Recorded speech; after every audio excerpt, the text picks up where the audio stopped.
صبح سے بھوکی ہو. تمہیں پتہ ہے نا ڈاکٹر نے کیا کہا تھا؟ میڈیسن ٹائم پہ لینی ہے. بچہ کمزور ہے, پھل زیادہ کھانے ہیں, اور تم ہو کہ صبح سے بھوکی بیٹھی ہوئی ہو. یہ سن کے میرے اندر ایک ہلچل سی مچی تھی. ابھی بھی وہ کھانے سے انکار کر رہی تھی.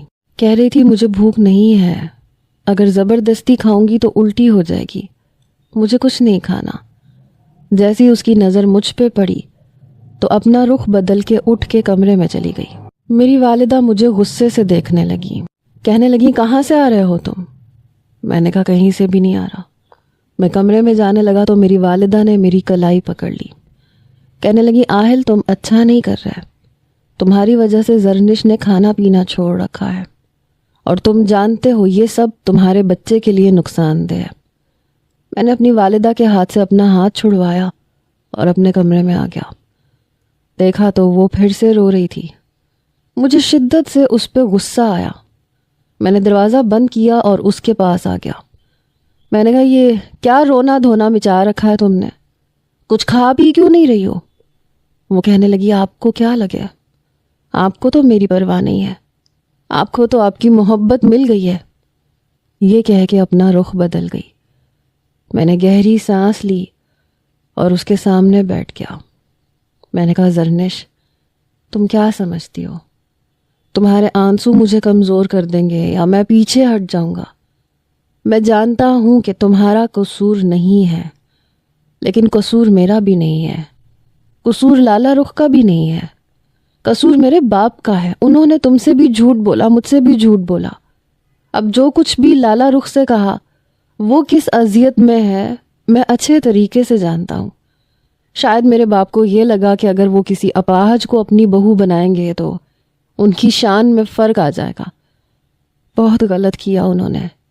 ایک بار مجھے بتاتے تو صحیح کہ لالا رخ زندہ ہے, میں اسے اپنا لیتا, میں اسے اسی حال میں اپنا لیتا, کیونکہ وہ میری وجہ سے گری تھی, اور اسے ٹھیک کرنے میں بھی میں اس کی مدد کرتا. سب کچھ ٹھیک ہو جاتا, ویسا ہو جاتا جیسا ہونا چاہیے تھا. لیکن انہوں نے ایسا نہیں کیا.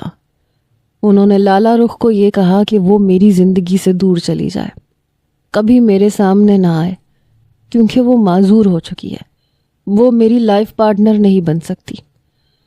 میری بات وہ چپ چاپ سن رہی تھی. میں نے کہا تم بتاؤ کیسے اسے تنہا چھوڑ دوں؟ زرنش کہنے لگی تو پھر مجھے چھوڑ دیں گے کیا؟ میرا بھی تو کوئی قصور نہیں ہے. میں نے کہا میں تمہیں بھی نہیں چھوڑ سکتا, تم بیوی ہو میری, میرے بچے کی ماں بننے والی ہو. زرنش مجھے دیکھنے لگی, پھر کہنے لگی آہل میں مزید کوئی آزمائش نہیں دوں گی, میں کبھی بھی سوکن برداشت نہیں کروں گی. یہ سن کے میرے تن بدن میں آگ لگ گئی. میں بہت پیار سے اسے سمجھانا چاہتا تھا, لیکن وہ بات سننے سے پہلے ہی انکار کر چکی تھی. میں نے کہا کیا مطلب ہے تمہارا؟ دیکھو میں لالا رخ کو کبھی بھی نہیں چھوڑ سکتا, اور نہ میں اسے کبھی چھوڑوں گا. میرے حتمی فیصلے پہ وہ فوراً بیڈ سے کھڑی ہو گئی. کہنے لگی ٹھیک ہے, پھر مجھے چھوڑ دو. اپنے آنسو صاف کرتے ہوئے وہ الماری کی طرف بڑھ گئی, اپنے کپڑے نکالنے لگی. میں نے اسے بازو سے پکڑا اور اسے اپنے مقابل کھڑا کیا. میں نے کہا یہ کیا کہہ رہی ہو تم؟ کہنے لگی چھوڑے مجھے آہل, مجھے نہیں رہنا آپ کے ساتھ, میں ایک بٹے ہوئے انسان کے ساتھ زندگی نہیں گزار سکتی. میں نے کہا کہیں نہیں جاؤ گی تم, لیکن اس نے میرے ہاتھ سے اپنا بازو چھڑوایا. کہنے لگی نہیں, میں نہیں رہوں گی آپ کے پاس, بس ایک چوائس ہے آہل, یا میں آپ کا بچہ یا پھر لالا رخ.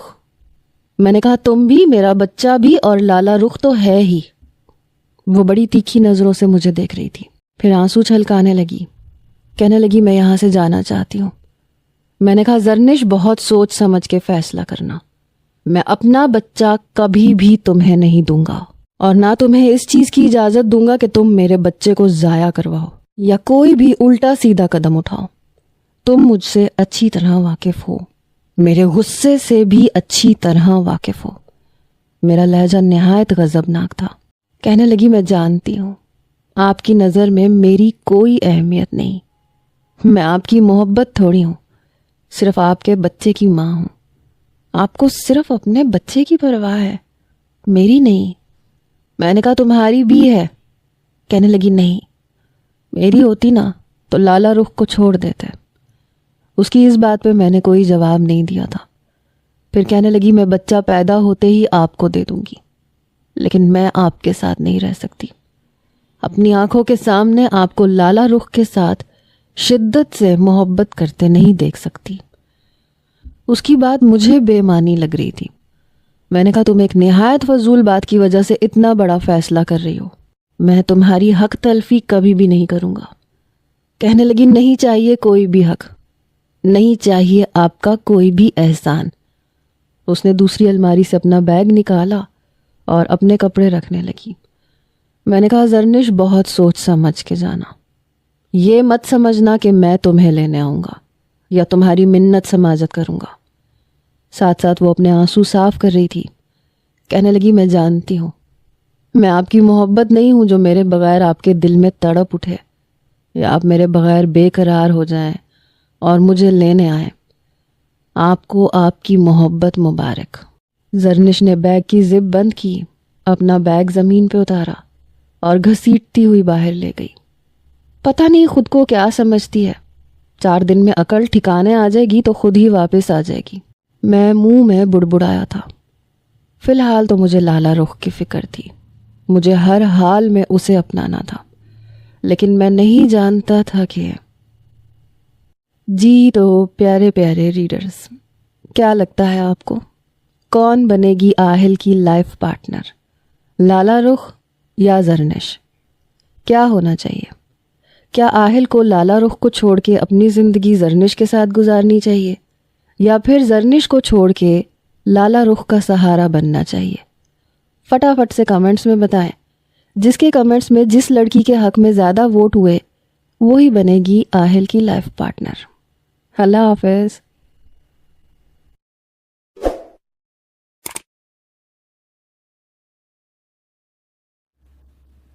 میں بیڈ پہ سر پکڑ کے بیٹھ گیا تھا.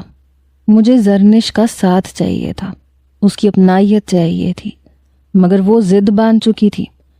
کچھ دیر بعد میری والدہ میرے کمرے میں آئیں. کہنے لگی یہ زرنش کیوں روتے ہوئے اپنا سامان لے کے گئی ہے؟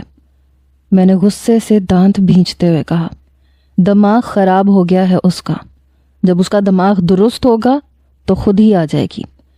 میری والدہ کہنے لگی دماغ اس کا نہیں، دماغ لگتا ہے تمہارا خراب ہو گیا ہے. جب سے تم نے لالی کو دیکھا ہے تمہارے تیور میں دیکھ رہی ہوں. میں بیڈ سے کھڑا ہو کے اپنی والدہ کے مقابل کھڑا ہو گیا. میں نے کہا اچھا آپ کو میرے تیور نظر آ رہے ہیں؟ آپ کو یہ نظر نہیں آ رہا کہ بابا نے میرے ساتھ کیا کیا ہے؟ انہوں نے جو کچھ میرے ساتھ کیا ہے وہ بہت برا کیا ہے. انہوں نے جو کچھ لالی کے ساتھ کیا ہے وہ اس سے بھی زیادہ برا کیا ہے، اور اب میں وہ سب ٹھیک کروں گا، اور میں دیکھتا ہوں کہ مجھے کون روکتا ہے. میری والدہ کہنے لگی کیا کرو گے تم؟ میں نے کہا میں شادی کروں گا لالی کے ساتھ. یہ سن کے میری والدہ کی حیرت سے آنکھیں پھٹی تھیں. وہ کہنے لگی آہل تمہارا دماغ خراب ہے کیا؟ میں نے کہا میرا دماغ بالکل درست ہے. وہ کہنے لگی اور زرنش، اس کے بارے میں نہیں سوچا تم نے؟ بیوی ہے وہ تمہاری، تمہارے بچے کی ماں بننے والی ہے. میں نے کہا وہ بھی واپس آ جائے گی، اس کا دماغ درست ہوگا تو خود آ جائے گی. میری والدہ کہنے لگی نہیں آئے گی. عورت کبھی بھی سوکن کو خوشی خوشی قبول نہیں کرتی. میں نے کہا تو ٹھیک ہے، خوشی خوشی قبول نہ کرے، لیکن یہ میرا حتمی فیصلہ ہے. زرنش کو لالا رخ کو قبول کرنا پڑے گا ہر حال میں. میری والدہ کہنے لگی ہم تمہیں یہ سب نہیں کرنے دیں گے. میں نے کہا مجھے کون روک سکتا ہے؟ روک سکتا ہے تو روک کے دکھا دے. اس بار میں کسی کی نہیں سنوں گا. میری والدہ مجھے تعصب سے دیکھتے ہوئے وہاں سے جا چکی تھی. اگلے روز ہی میں لالا رخ سے ملنے چلا گیا. اس بار بھی مجھے پرنسپل نے روکا نہیں تھا. میں اس بار ویٹنگ روم میں نہیں گیا تھا بلکہ میں اس کے کمرے میں گیا تھا. جیسے ہی دروازے پہ دستک دی تو وہ کہنے لگی کون ہے، اندر آ جاؤ. شاید وہ میری آمد سے واقف نہیں تھی. میں نے دروازہ کھولا تو وہ اپنے بالوں میں کنگھا کر رہی تھی. ویل چیئر پہ ہی بیٹھی تھی. مجھے دیکھ کے اس کا ہاتھ رکا.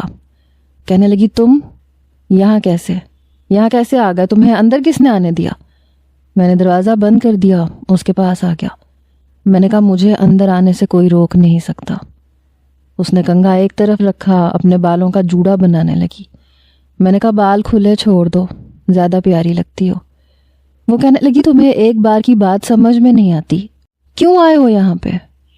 میں نے کہا میری لالی کو میری ضرورت ہے اس لیے۔ وہ کہنے لگی مجھے تمہاری ضرورت اب نہیں ہے، مجھے تمہاری ضرورت نہیں ہے۔ آنکھوں کے نیچے گہرے ہلکے پڑ گئے تھے، چہرے پہ وہ رونق نہیں رہی تھی جو ہوا کرتی تھی۔ میں گھٹنوں کے بل اس کی ویل چیئر کے سامنے بیٹھ گیا۔ میں نے کہا کیوں ظلم کر رہی ہو مجھ پہ؟ اچھی طرح سے جانتی ہو کہ تم میرے لیے کیا ہو۔ وہ کہنے لگی تمہارے پاگل پن کا دورہ ابھی بھی ختم نہیں ہوا، کتنی بار سمجھاؤں تمہیں کہ تم میرے لیے کوئی اہمیت نہیں رکھتے۔ میں نے کہا ادھر میری طرف دیکھ کے کہو کہ میں تمہارے لیے کوئی اہمیت نہیں رکھتا۔ یہ مت سوچو کہ میرے باپ نے تم سے کیا کہا، اور نہ یہ سوچو کہ اگر میں تمہیں اپناؤں گا تو تم پہ ترس کھا کے تمہیں اپناؤں گا۔ لالی محبت کی ہے میں نے تم سے، اور سچی محبت کی ہے۔ مجھے کوئی فرق نہیں پڑتا کہ تم چل سکتی ہو یا نہیں چل سکتی ہو، میں ہوں نا، جہاں نظر رکھو گی وہاں تمہارے قدم بن جاؤں گا۔ اس کی آنکھوں سے آنسو بہنے شروع ہو گئے۔ وہ کہنے لگی تمہارے گھر والے مجھے کبھی قبول نہیں کریں گے، میں تمہاری زندگی کو مشکل میں نہیں ڈال سکتی، تم تھک جاؤ گے مجھے سنبھالتے سنبھالتے، پھر تمہاری بیوی ہے، تمہاری اپنی فیملی ہے۔ خدا کے لیے آہل میرے لیے خود کو مشکل میں مت ڈالو، سمجھ لو کہ تمہاری لالی مر گئی۔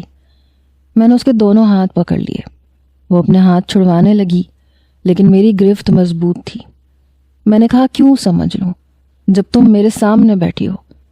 وہ کہنے لگی تمہاری بیوی مجھے بددعائیں دے گی آہل، مجھے بددعاؤں سے بہت ڈر لگتا ہے، میں کسی بھی لڑکی کی بددعا نہیں لے سکتی۔ میں نے کہا کچھ نہیں کہے گی وہ تمہیں، وہ بہت اچھی ہے۔ کہنے لگی تمہارے گھر والے مجھے برا بھلا کہیں گے، تمہارے والد نے صاف کہہ دیا تھا کہ وہ کسی معذور لڑکی کو اپنی بہو نہیں بنائیں گے۔ پلیز آہل، جذباتی ہونے کی ضرورت نہیں ہے، میری زندگی کٹ رہی ہے، کٹ جائے گی۔ میں نے کہا مولوی صاحب کو کب لے کے آؤں؟ کہنے لگی پھر وہی بحث۔ میں نے کہا میں شام کو لے کے آؤں گا، تمہارے بغیر میں نہیں رہ سکتا اب۔ وہ کہنے لگی اور تمہاری بیوی؟ میں نے کہا اس وقت صرف اپنا بتاؤ، میں جانتا ہوں محبت تم بھی مجھ سے کرتی تھی، بس نخرے دکھاتی تھی۔ وہ اپنی نظریں چرانے لگی، کہنے لگی اپنی پہلی بیوی سے پہلے اجازت لینا۔ میں نے کہا جب اسلام نے مجھے اجازت دی ہے تو میں بیوی سے کیوں لوں، خود ہی ٹھیک ہو جائے گی وہ۔ لالا رخ کہنے لگی میں یوں تم سے شادی نہیں کر سکتی، کسی کا دل توڑ کے، کسی کو تکلیف دے کے۔ مجھے اپنا آپ تمہارے قابل نہیں لگتا، تم صرف مجھے سہارا دینا چاہتے ہو۔ میں نے کہا کون کم بخت سہارا دینا چاہتا ہے؟ تمہیں اندازہ ہی نہیں ہے میری محبت کا، جب سے تمہیں دیکھا ہے انتظار کرنا مشکل ہے۔ کہنے لگی تمہاری بیوی کہاں ہے؟ میں نے کہا وہ جہاں بھی ہے آ جائے گی، تم یہ مت سمجھو کہ میں اسے چھوڑ دوں گا۔ پھر وہ کہنے لگی کہ محبت میں کوئی بھی لڑکی بٹوارا پسند نہیں کرتی، میں بھی شاید نہ کر سکوں، وہ بھی نہیں کر سکے گی۔ میں نے کہا لالا رخ، کچھ نہ کچھ تمہیں برداشت کرنا پڑے گا، اور کچھ نہ کچھ اسے بھی۔ میں جھوٹ نہیں بول سکتا، میں زرنش کو نہیں چھوڑ سکتا، اور نہ میں تمہیں چھوڑ سکتا ہوں۔ تمہیں ایک سہارے کی ضرورت ہے اور محبت تم مجھ سے کرتی ہو۔ باقی رہ گئی زرنش، تو وہ بیوی ہے میری، میرے بچے کی ماں ہے، میں اسے کبھی نہیں چھوڑ سکتا۔ وقت لگے گا لیکن تم دونوں ایک ساتھ رہ سکتی ہو۔ میں جانتا ہوں آج نہیں تو کل تم دونوں اس حقیقت کو قبول کر لو گی، لیکن میں اب انکار نہیں سننا چاہتا۔ محبت نبھانے کا وقت اب آیا ہے، میں تمہیں تنہا نہیں چھوڑ سکتا۔ اتنی خود غرضی میرے مزاج میں نہیں ہے، اور نہ میری محبت میں، کہ میں تمہیں چھوڑ کے اپنی زندگی میں مگن ہو جاؤں۔ بہرحال میں نے اسے راضی کر لیا تھا، لیکن وہ اس بات پہ راضی ہوئی تھی کہ میں صرف اسے سہارا دوں گا، اس کے ساتھ کوئی بھی تعلق قائم نہیں کروں گا، کیونکہ وہ نہیں چاہتی کہ زرنش اسے میرے ساتھ دیکھ کر اسے برا بھلا سمجھے۔ میں نے اسی شام لالا رخ سے نکاح کر لیا تھا، پھر اسے اپنے ساتھ لے کے اپنے گھر آ گیا۔ یہ دیکھ کے میرے والد غصے سے بھڑک اٹھے، کہنے لگے یہاں کیوں لائے ہو تم اس لڑکی کو؟ میں نے کہا یہ میری بیوی ہے، یہ سن کے سب کے ہوش اڑے تھے۔ میری والدہ کہنے لگیں تمہارا دماغ تو خراب نہیں ہو گیا ہے؟ میرے والد نے میرا گریبان پکڑ لیا، کہنے لگے کس سے پوچھ کے تم نے شادی کی ہے؟ میں نے کہا کسی سے پوچھ کے کیوں کرنی تھی؟ آپ نے جو کچھ میرے ساتھ اور اس کے ساتھ کیا، آپ کیا سمجھتے ہیں میں اسے بے آسرا چھوڑ دوں گا صرف اس لیے کہ وہ معذور ہے؟ بابا آپ جانتے تھے کہ لالا رخ میرے لیے کیا ہے۔ آپ نے مجھ سے جھوٹ بولا۔ اگر آپ کو میرے یہاں رہنے پہ تکلیف ہے تو میں چلا جاتا ہوں، لیکن میں لالا رخ کو بے آسرا اور بے سہارا نہیں چھوڑوں گا۔ میرے والد کہنے لگے اور زرنش، اس کو بے آسرا چھوڑ دو گے؟ میں نے کہا نہیں چھوڑوں گا، بیوی ہے، بیوی ہی رہے گی۔ میرے والد کہنے لگے اس کا بھائی بہت غصے میں ہے، وہ کہہ رہا ہے کہ اپنی بہن کو طلاق دلوا لوں گا میں، لیکن کبھی بھی اس پہ سوکن برداشت نہیں کروں گا۔ میں نے کہا میں کر لوں گا بات زرنش سے بھی اور اس کے بھائی سے بھی۔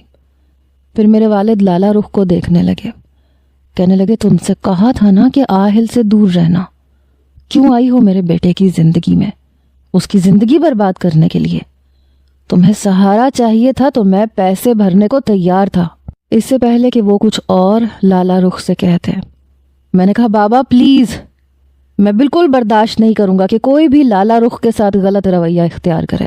اگر آپ یہی سب کچھ کریں گے تو میں قسم کھا کے کہتا ہوں لالا رخ کو لے کے میں امریکہ چلا جاؤں گا اور زرنش کو بھی طلاق نہیں دوں گا۔ ساری زندگی پھر زرنش کی ویران زندگی کے ذمہ دار آپ ہوں گے۔ یہ سن کے میرے والد غصے سے مجھے گھورتے ہوئے اپنے کمرے میں چلے گئے۔ قاسم بھائی، نرگس بھابھی، میری والدہ سب اپنے کمروں میں جا چکے تھے۔ میں نے ایک ملازمہ کو پکارا، میں نے کہا لالا رخ کی ویل چیئر کو اوپر لے جائیں۔ لالا رخ حیران نظروں سے مجھے دیکھ رہی تھی۔ میں نے اسے گود میں بھر لیا، کہنے لگی یہ کیا کر رہے ہو؟ میں نے کہا اپنے کمرے میں لے جا رہا ہوں، اور کیا کر رہا ہوں؟ کہنے لگی تم میرے لیے نیچے ہی کسی کمرے کا انتظام کر دو، مجھے اوپر نہیں جانا۔ میں نے کہا میں بحث سننے کے موڈ میں نہیں ہوں۔ میں سیڑھیاں چڑھتے ہوئے اسے کہہ رہا تھا اور وہ گھبرائی ہوئی تھی، میری شرٹ کو اپنی مٹھیوں میں دبوچ رکھا تھا، شاید اسے لگتا تھا کہ وہ گر جائے گی۔ کہنے لگی آہل مجھے ڈر لگتا ہے، میں گر جاؤں گی۔ میں نے کہا نہیں، اطمینان رکھو، میں تمہیں گرنے نہیں دوں گا۔ میں اسے اپنے کمرے میں لے آیا، بیڈ پہ اسے بٹھا دیا، بیڈ کے کراؤن پہ تکیہ رکھ دیا۔ وہ ٹیک لگا کے بیٹھ چکی تھی۔ کچھ دیر بعد ملازمہ اس کی ویل چیئر بھی کمرے میں رکھ کے چلی گئی، لیکن وہ بے حد نروس تھی۔ میں نے جیسے ہی کمرے کا دروازہ بند کیا تو کہنے لگی کہ مجھے نہیں لگتا میں تمہارے ساتھ کوئی رشتہ نبھا سکتی ہوں۔ تم نے مجھے سہارا دینا تھا، تمہارا بہت شکریہ، لیکن تم میرے لیے الگ کمرے کا انتظام کر دو۔ میں نے کمرے کی کنڈی لگائی اور اس کے پاس آ کے بیٹھ گیا۔ وہ بالکل سادہ لباس میں تھی، بنا میک اپ کے۔ میں نے کہا نکاح اس لیے تو نہیں کیا کہ تمہیں دیکھ کے ٹھنڈی آہیں بھرتا رہوں، نکاح اس لیے کیا ہے تاکہ تم سے محبت کروں۔ یہ کہتے ہوئے میں نے اس کے چہرے پہ اڑتی ہوئی لٹوں کو اس کے کان کے پیچھے کیا، لیکن اس نے میرا ہاتھ پیچھے جھٹک دیا۔ کہنے لگی تم نے اچھا نہیں کیا، تمہارے گھر والے کبھی بھی مجھے قبول نہیں کریں گے۔ میں نے کہا اس وقت اپنے گھر والوں کی باتیں تمہارے منہ سے سننے کے موڈ میں نہیں ہوں، میں بس اپنی باتیں سننا چاہتا ہوں، اپنی باتیں کہنا چاہتا ہوں۔ وہ رخ بدل کے کمرے کو دیکھنے لگی۔ میری اور زرنش کی شادی کی تصویر پہ جا کے اس کی نظر رکی۔ کہنے لگی بہت خوبصورت بیوی ہے تمہاری، لیکن میری نظریں لالا رخ کی طرف ہی تھیں۔ میں نے کہا واقعی بہت خوبصورت بیوی ہے میری۔